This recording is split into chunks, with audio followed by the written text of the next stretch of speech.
Bismillahirrahmanirrahim. Assalamualaikum warahmatullahi wabarakatuh. Alhamdulillahi rabbil alamin, wa bihi nasta'inu ala umuri dunya waddin, wassalatu wassalamu ala sayyidina wa maulana Muhammadin wa ala alihi wa sahbihi wa man tabi'ahu ila yaumiddin. Subhanaka la ilma lana illa ma 'allamtana innaka antal alimul hakim.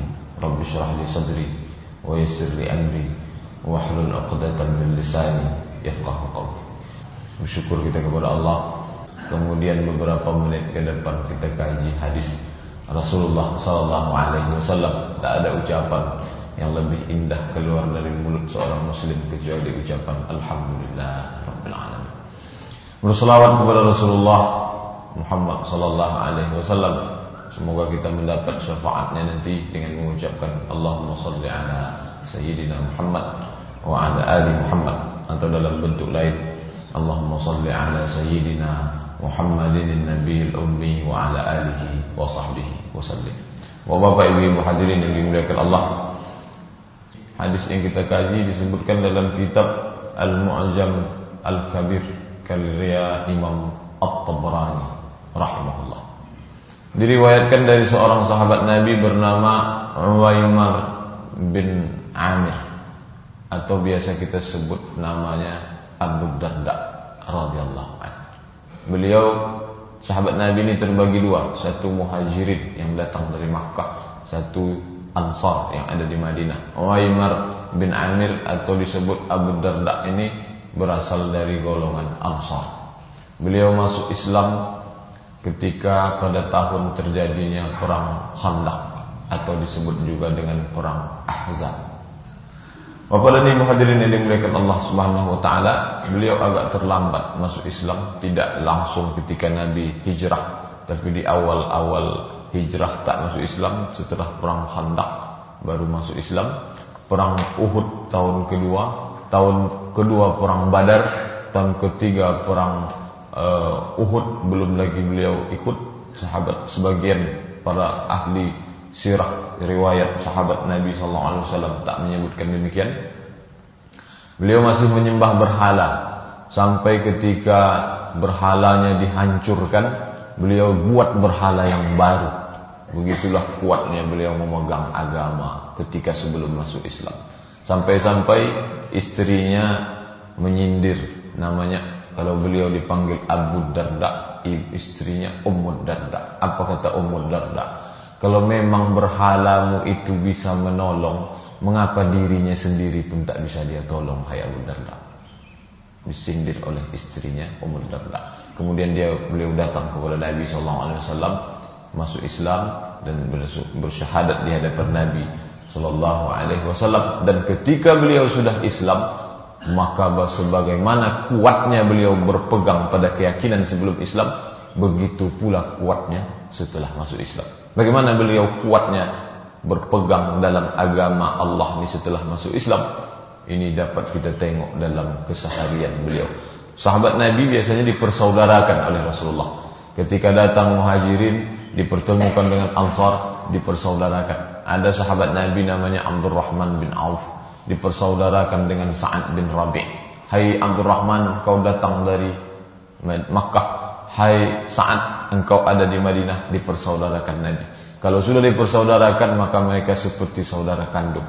Dan sahabat Nabi Abu Darda ini dipersaudarakan Nabi dengan Salman Al-Farisi.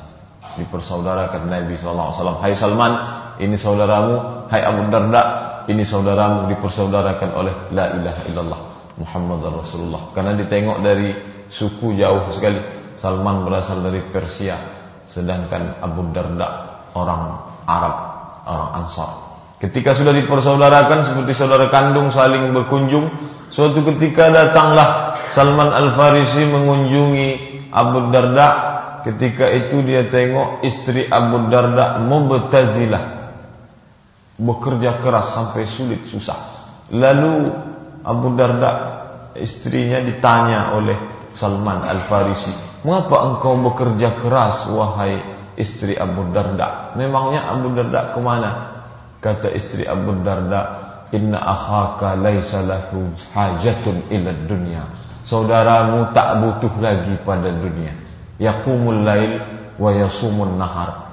Kalau malamnya qiyamul lail, siangnya puasa sunat, tak perlu lagi pada dunia. Begitu Abu Darda ketika masuk Islam. Sebelum masuk Islam berpegang teguh pada berhala, setelah masuk Islam pun sama kuatnya. Begitu rupanya orang yang kalau dia meyakini sesuatu, sebelumnya dia yakin sekuatnya, sesudah masuk Islam pun begitu pula kuatnya. Sampai-sampai malamnya qiyamul lail, siangnya hanya berpuasa, lalu istrinya dalam keadaan sulit mencari penghidupan. Inna akhaka laisa lahu hajatun ila dunya. Saudaramu Abu Darda, dia tak butuh lagi pada dunia. Maka Salman Al-Farisi datang kepada Abu Darda. Abu Darda datang membawakan makanan.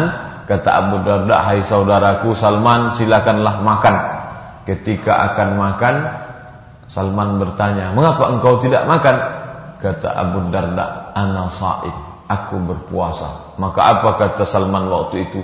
Wallahi la tuftiranna, demi Allah engkau wajib berbuka saat ini. Karena dia puasa setiap hari. Wallahi kata Salman, la tuftiranna, engkau wajib berbuka, membatalkan puasamu. Kamu harus makan dengan saya. Maka saat itu juga Abu Darda membatalkan puasanya dan dia makan. Malam itu Salman tidur di rumah Abu Darda. Dia tengok Abu Darda qiyamul lail sepanjang malam. Maka kata Salman Al-Farisi, kamu harus tidur hai Abu Darda, matamu bawa tidur, jangan qiyamul lail sepanjang malam. Setelah itu apa kata Salman kepada saudaranya Abu Darda? Innal li jasadika 'alaika haqqan, jasadmu punya hak, kasih dia makan. Inna li rabbika 'alaika haqqan, Tuhanmu punya hak, sembah dia. Inna li ahlika 'alaika haqqan, istrimu juga punya hak, kasih haknya. Jadi ada 3 hak manusia dalam diri. Ada 3 hak dalam diri manusia. Ada hak badan, kasih dia makan. Ada hak Allah, maka sembah dia, beribadah kepada Allah. Keluarga juga punya hak, berikan haknya. Ketika orang hanya kepada Allah saja, maka dia tidak adil. Wa ati dzi haqqin haqqahu wa ati kulli dzi haqqin haqqahu. Berikanlah setiap yang berhak itu haknya, barulah engkau dapat dikatakan adil. Begitu sahabat Nabi itu saling nasihat menasihati. Tak cukup hanya sekedar memberitahu, dia makan bersama Abu Darda, dia tidur bersama Abu Darda, mengingatkan Abu Darda bahwa ini saudaranya sudah mulai agak menyimpang, tak lagi sesuai sunnah. Bukan menyimpang salah, ternyata benar itu pun bisa juga menyimpang. Bukan hanya salah, kalau benarnya saja begitu cara Salman meluruskannya.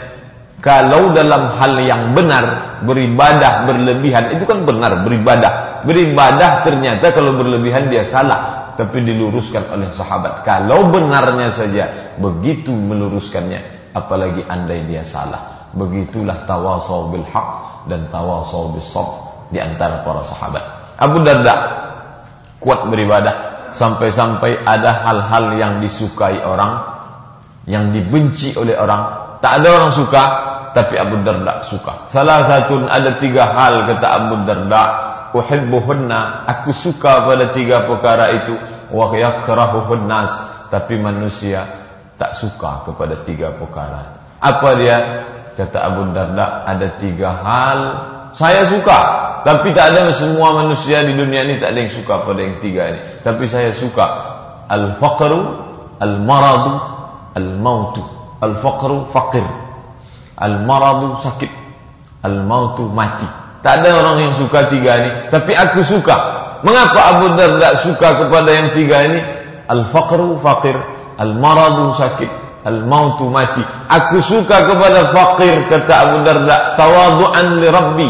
Dengan fakir itu aku merasa tawadhu, rendah hati, rendah diri kepada Allah. Aku suka kepada maut, mati. Mengapa? Karena mati itu, kata Abu Darda, dengan kematian aku bisa bertemu dengan orang yang aku kasih. Aku bisa bertemu dengan dia yang aku kasih, Allah subhanahu wa ta'ala. Maka aku suka pada kematian. Mengapa pula dia suka sakit?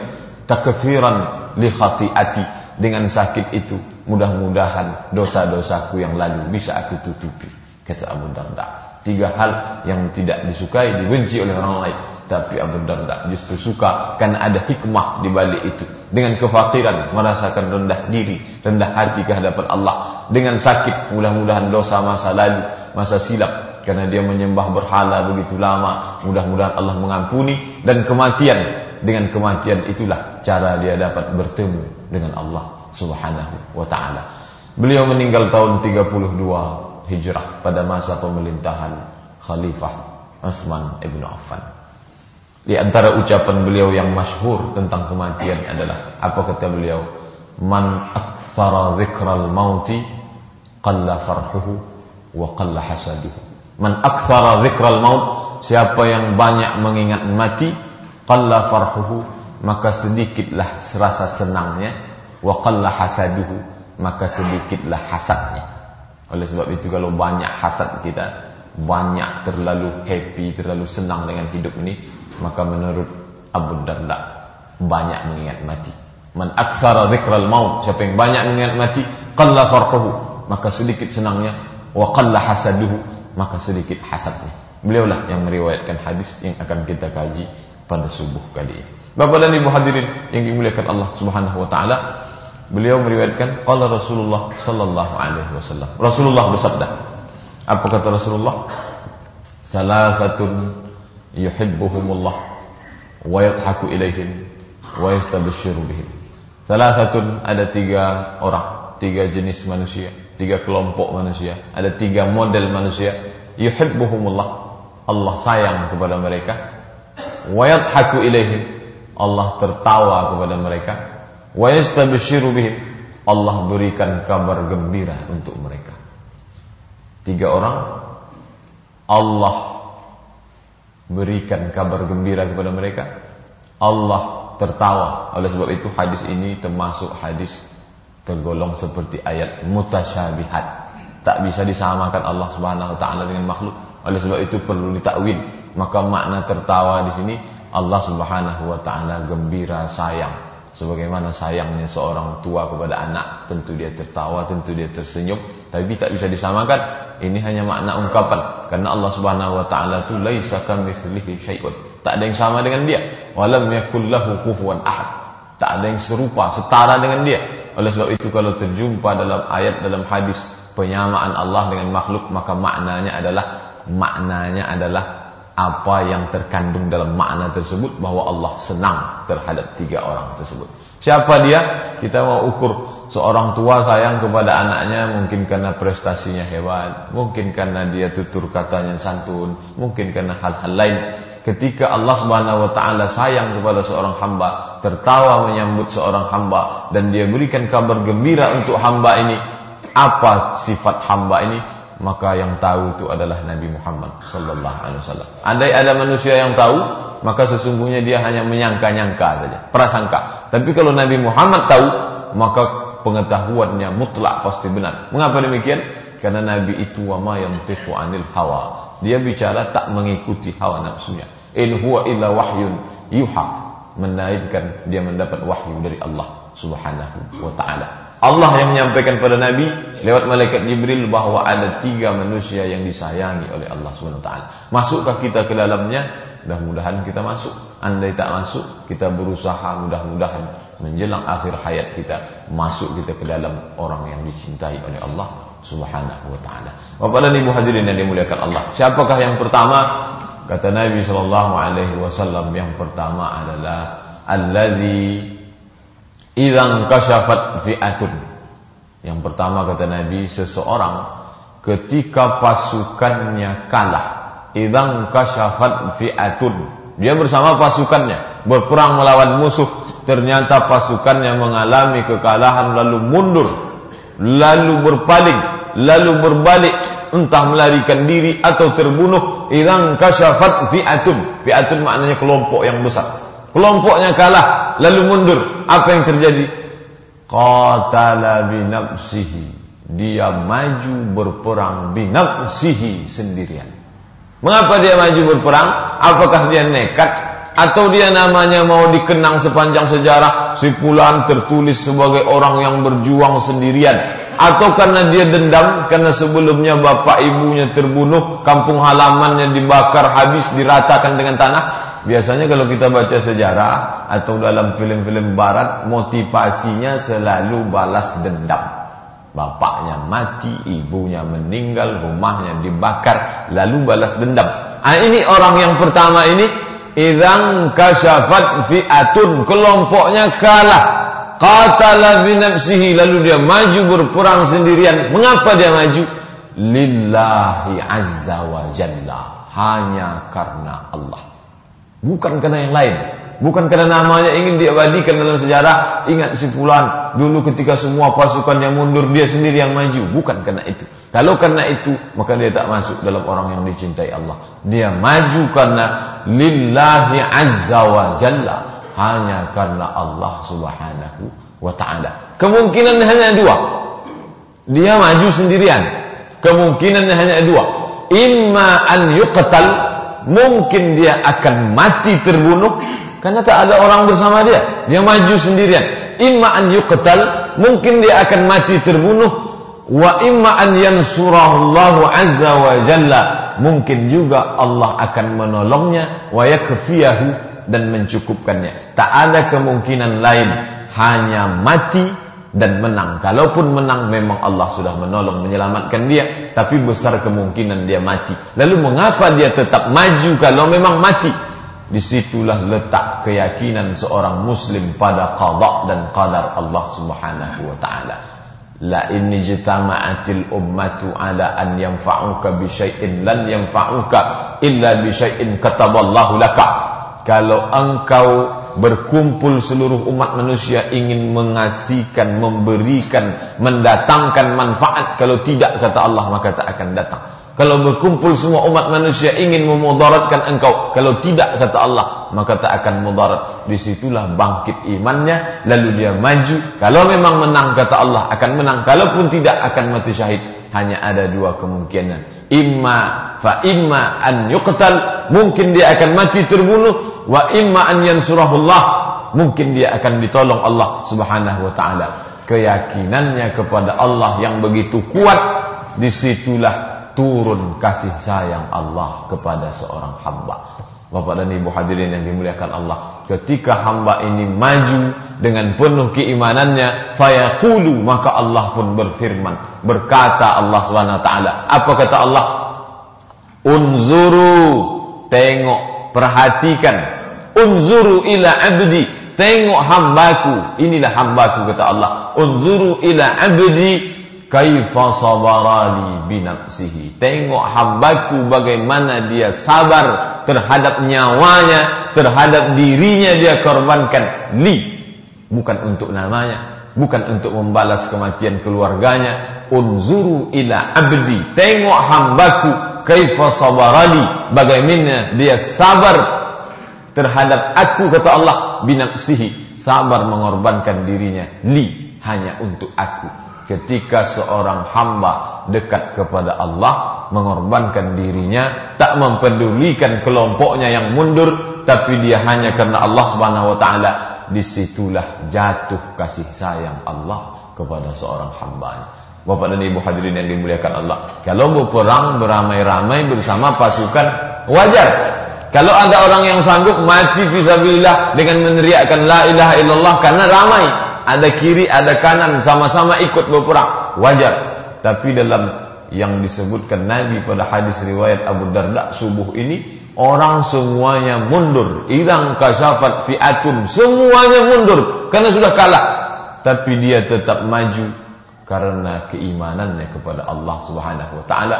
Disitulah datang cinta Allah, kasih sayang Allah. Allah akan sambut dia di akhirat dengan tertawa karena Allah gembira, dan Allah Subhanahu wa ta'ala berikan kabar, wa yastabshiru bihim, Allah akan berikan kabar gembira untuk dia. Mungkin kasus yang kita alami saat ini, kita tak berperang, kita tidak menghadapi musuh, tapi jangan dipahami bahwa makna ayat ini jihad perang saja. Makna jihad mengerahkan segenap kemampuan untuk melakukan sesuatu amal kebaikan. Boleh jadi dalam satu kasus memakmurkan masjid, semua pasukan sudah mundur, sudah menyalah, sudah mengalah, sudah tak lagi sesuai Sudahlah, kita tak lagi sanggup memakmurkan masjid ini, kita biasa-biasa sajalah. Tapi ada satu orang yang tetap bertahan istiqamah, masuk dalam kategori ini. Mengapa dia tetap berjuang? Dia yakin bahwa Allah Subhanahu wa ta'ala tetap menolong. Imma an yuqtal, boleh jadi dia akan mati, tidak mati dalam perang, kalah dia kalah, tidak mendapatkan apa yang ingin didapatkan. Wa imma an yansurahullah, boleh jadi dia ditolong oleh Allah Subhanahu wa ta'ala dan dia bisa menghasilkan apa yang ditargetkan. Jadi dalam kasus kelompok pertama tidak hanya identik dengan perang, tapi sesuai dengan zaman kita sekarang, apa yang dilakukan? Baik membangun masjid, membangun pendidikan untuk anak-anak tertinggal. Ada seorang muslim yang pergi ke perkampungan primitif yang jauh menempuh sungai, melewati hutan belantara. Orang lain tak mau, karena menurut mereka tak ada guna. Ini dalam kasus ini sama seperti pasukan perang yang kalah. Memang dia tidak kalah dalam bentuk zahir, nyata kalah, mentalnya sudah kalah, tapi ada satu orang yang tetap istiqamah. Apa yang dia inginkan? Tak lain yang dia inginkan adalah lillah azza wa jalla, hanya karena Allah Subhanahu wa ta'ala. Atau ada ingin membuat sebuah program kemanusiaan, kepedulian pada orang lain, yang lain tak mau melakukan. Mengapa tak mau? Karena menganggap ini tak masuk akal, tidak rasional. Orang sekarang dididik untuk membuat sesuatu target-target yang rasional. Kalau ini dilakukan, maka hasilnya akan ini, dampaknya akan ini. Kalau tidak begini, maka akan jadi begini. Akhirnya penilaian rasional itu mengalahkan ke irrasional, mengalahkan tawakalnya kepada Allah Subhanahu wa ta'ala. Dalam Islam tak begitu. Seseorang memang memikirkan sesuatu, tapi jangan sampai memikirkan sesuatu membuat tawakalnya rusak kepada Allah Subhanahu wa ta'ala. Tengok seorang hamba yang sendirian, pasukannya mundur tapi tetap dia maju. Menurut rasional dia akan kalah, dia akan mati. Tapi dalam Islam yang ditengok bukan menang atau kalahnya, karena hanya ada dua kemungkinan. Imma an yuqtal, mungkin dia akan mati. Wa imma an yansurahullah, mungkin dia akan ditolong Allah. Kemungkinan besar akan mati. Menurut pikiran rasional dia akan mati, tapi yang ditengok bukan itu. Allah tak menengok dia menang atau kalah. Allah tak menengok dia mati atau hidup nanti kembali. Tapi yang ditengok Allah adalah kesungguhan hatinya lillah, hanya kepada Allah Subhanahu wa ta'ala. Oleh sebab itu kalau kita bacalah sejarah para ulama, mengapa mereka berjuang sanggup berani, padahal dengan modal yang menurut rasional orang sekarang tak mungkin untuk berperang. Seorang ulama besar dari Sulawesi Selatan, Syekh Yusuf Al-Makassari, dalam literatur Arab disebut Al-Makassari. Makassari, Makassar. Tajul Khalwati, mahkotanya tarekat Khalwatiyah. Berperang melawan Belanda, lalu kemudian dibuang ke Durban, Afrika Selatan, dibuang ke Cape Town, Afrika Selatan. Mengapa dia berperang? Mengapa dia melawan? Mengapa dia tak bertasbih saja duduk di masjid? Mengapa? Padahal dia orang tarekat, orang tasawuf. Kenapa tak duduk saja memetih tasbih di masjid, mendekatkan diri kepada Allah, tahajud malam, puasa sunat siang? Mengapa dia mesti perang dan toh akhirnya akan kalah juga dan akan dibuang? Secara orang berpikir rasional, mengapa dia mesti berjuang membawa jamaahnya? Kalau hanya untuk masuk surga, mengapa dia tak baca Quran di masjid, qiyamul lail, dia bawa tahajud ramai-ramai, lalu berdoa, berzikir ramai-ramai, selesai.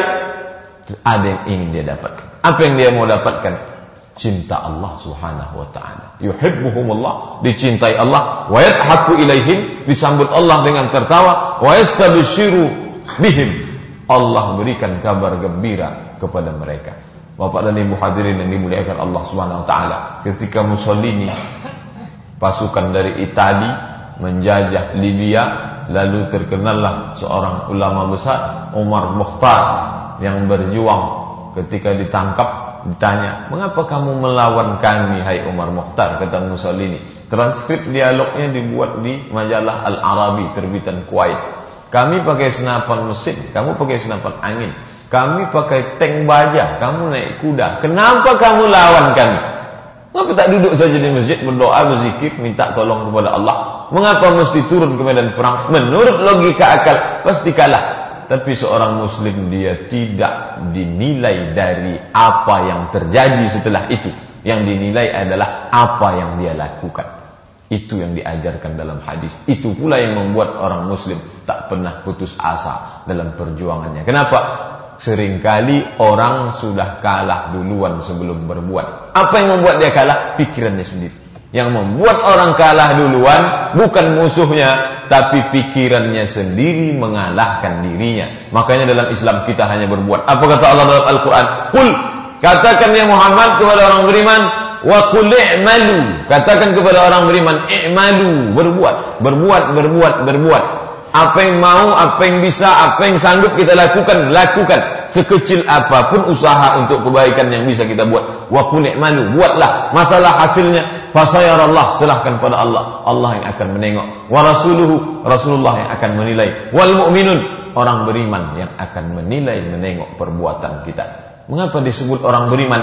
Orang beriman akan menengok perbuatan kita. Tengok si fulan menjadi contoh suri tauladan, itu yang sudah dia buat dalam kehidupannya. Tapi banyak orang dikalahkan pikirannya sebelum perbuatannya, lalu menilai sesuatu berdasarkan prediksi. Kalau ini saya lakukan, ini akan gagal, maka tak usah kita lakukan. Padahal sebenarnya disitulah letak perbedaan antara orang bertuhan dengan tidak bertuhan.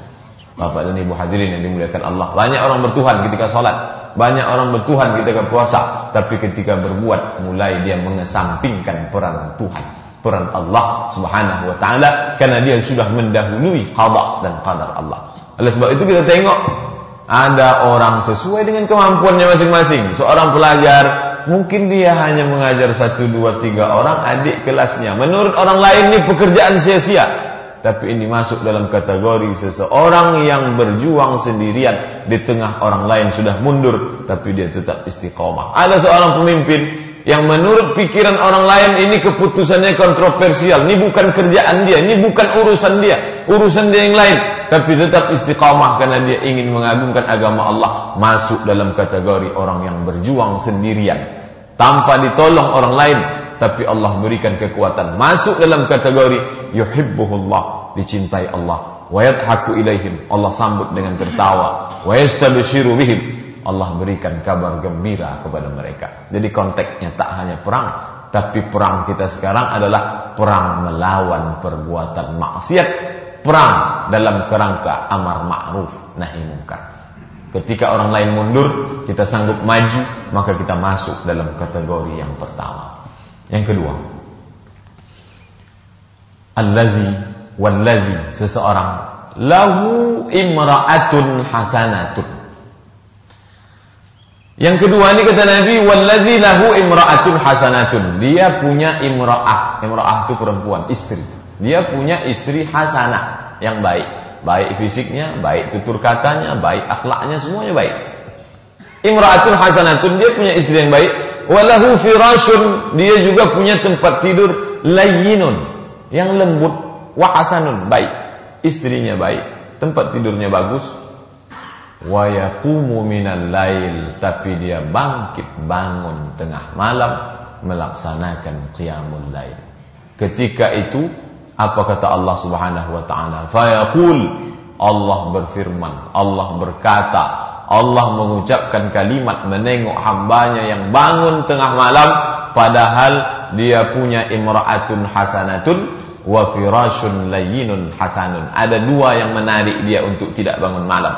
Pertama imra'atun hasanatun, yang kedua firashun layyinun hasanun. Tapi dia bangun, fayaqumu minal lail. Fayaqul, Allah berkata menengok dia yang tegak bangun tengah malam. Apa kata Allah? Yadhara syahwatahu wa yadhkuruni. Tengok hambaku ini, dia tinggalkan syahwatnya, wa yadhkuruni, dia bangun bangkit, yadhkuruni, demi mengingat aku, kata Allah. Walau sya'a raqada, padahal kalau dia mau, kalau dia suka, dia bisa tidur, dia bisa melakukan apa yang dia suka. Tapi tengok kata Allah, yadhara syahwatahu, dia tinggalkan syahwat, keinginannya, dia tinggalkan apa yang dia sukai, wa yadhkuruni, demi mengingat aku. Allah banggakan. Kepada siapa Allah banggakan? Kepada orang beriman, terutama kepada para malaikat. Hai malaikat, dulu yang kamu komplain, yang kamu tak setuju, yang kamu katakan, untuk apa engkau ciptakan mereka ya Allah? Ataj'alu fiha, untuk apa engkau ciptakan mereka di muka bumi hanya akan melakukan yufsidu fiha, membuat kerusakan, wa yasfikud dima, hanya akan menumpahkan darah. Tengok imra'atun hasanatun, istrinya bagus, firashun layyinun hasanun, tempat tidurnya lembut, tapi dia tetap bangun salat malam, yadhkuruni, demi mengingat aku. Ketika itu terjadi, maka jatuhlah kasih sayang Allah kepada hamba-Nya. Bapak dan Ibu hadirin yang dimuliakan Allah Subhanahu wa taala. Kita tak bercerita tentang halal dan haram. Jadi kalau ada orang komplain, ini Pak Ustaz itu kan istri dia, halal bagi dia. Ini bukan cerita tentang halal dan haram. Ini bukan mengkaji masalah ini halal, ini haram, ini baik, ini tak baik. Kita mau mengkaji, tak lagi kajian dalam hadis ini tentang baik tak baik, tentang boleh tak boleh, tentang haram dan halal. Yang dikaji adalah tentang antara yang utama dan lebih utama, antara yang baik dengan yang lebih baik, antara yang mulia dengan yang lebih mulia. Bahwa pernikahan adalah ibadah, memang begitu dalam Islam. Tapi dalam Islam juga diajarkan ada keutamaan antara mengutamakan Allah dengan mengutamakan keluarga dan lain sebagainya. Tapi ketika hak Allah mengalahkan hak manusia, itu pun salah. Tadi di awal kaji sudah kita bahas tentang perawi hadisnya Abu Darda. Abu Darda memahami hadis ini, dia yang meriwayatkan hadis ini dari Nabi, pada pengamalannya dia over, melebihi. Sampai-sampai dia tinggalkan istrinya, lalu kerjanya hanya salat sepanjang malam. Ketika itu terjadi, ternyata dia pun salah, dia pun lupa. Ada orang yang terlalu condong ke kanan, yang terlalu condong ke kiri. Terlalu ke kiri sampai lupa kepada Allah, terlalu ke kanan sampai lupa kepada keluarga.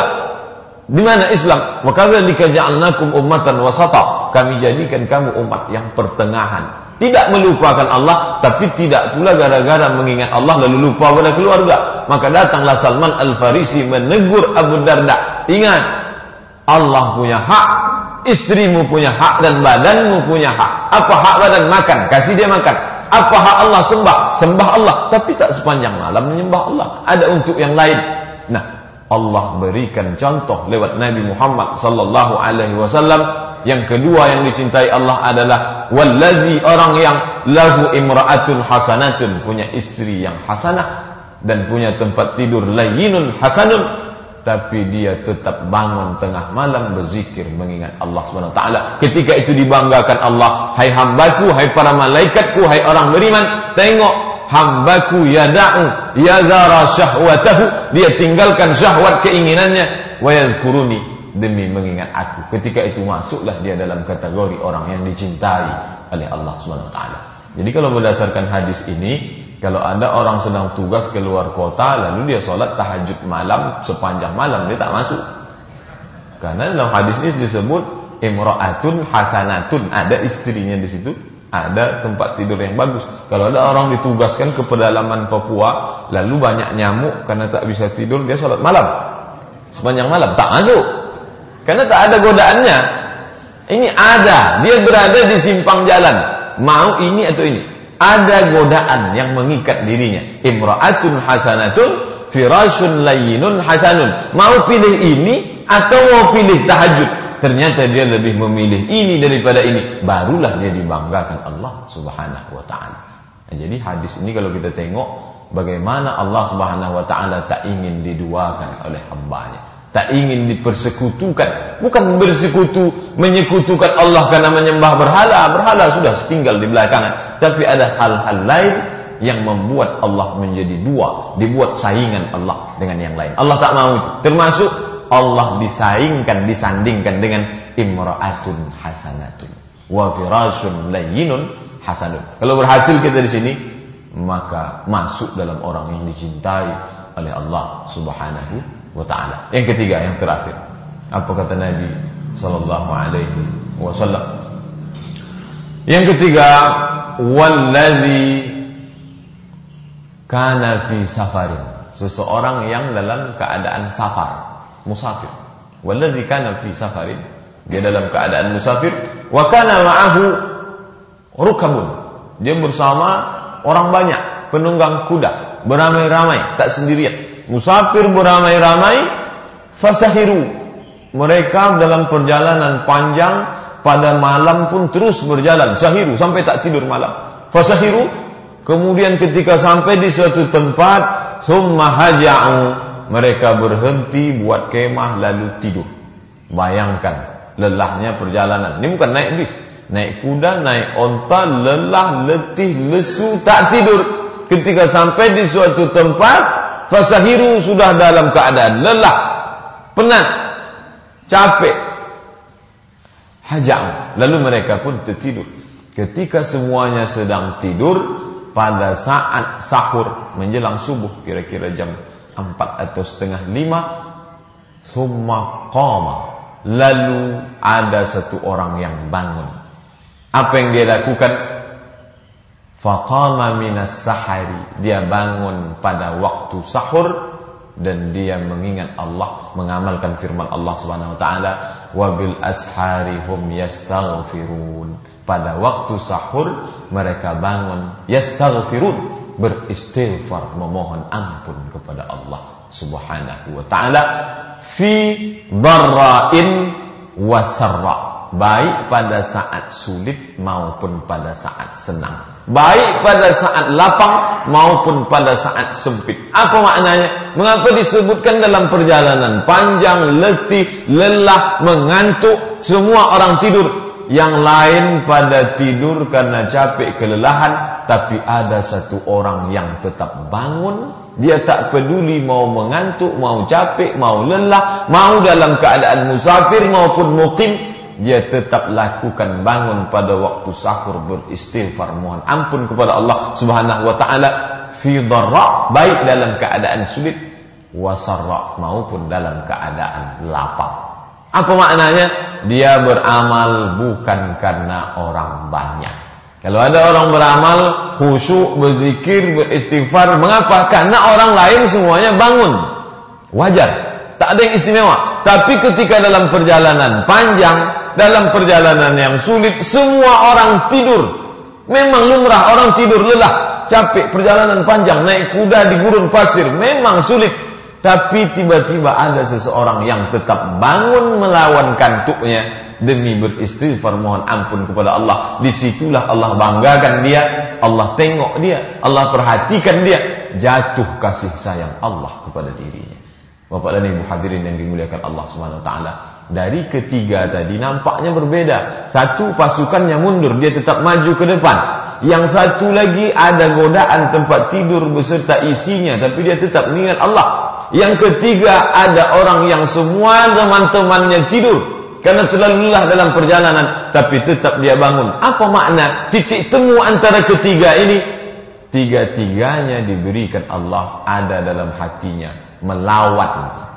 Yang satu waktu berperang melawan takut, takutnya kepada manusia dikalahkan dengan takutnya kepada Allah Subhanahu wa taala. Yang kedua melawan syahwat, kekuatannya kepada Allah melawankan mampu melawan kekuatan syahwatnya kepada manusia. Yang ketiga, kekuatan imannya kepada Allah mengalahkan kantuknya, mengalahkan lelahnya, mengalahkan letihnya. Oleh sebab itu, mengapa tiga orang ini mendapatkan keistimewaan? Karena memang dia layak mendapatkan itu. Dia beda dengan yang lain. Yang lain mundur, dia maju. Yang lain melakukan perbuatan ini, dia tidak. Yang lain tak mampu karena mereka lelah lalu tertidur, tapi dia tetap dengan Allah Subhanahu wa taala. Ketika Allah tak sanggup dibandingkan dengan yang lain, ketika dia sanggup mengalahkan yang lain demi Allah Subhanahu wa taala, disitulah datang kasih sayang Allah Subhanahu wa taala. Tak perlu kita jawab apakah kita masuk atau tidak, tapi kita ungkapkan dalam perbuatan kita. Kalau selama ini kita sudah, maka hadis ini mudah-mudahan membawa kita menjadi hamba Allah yang istiqamah.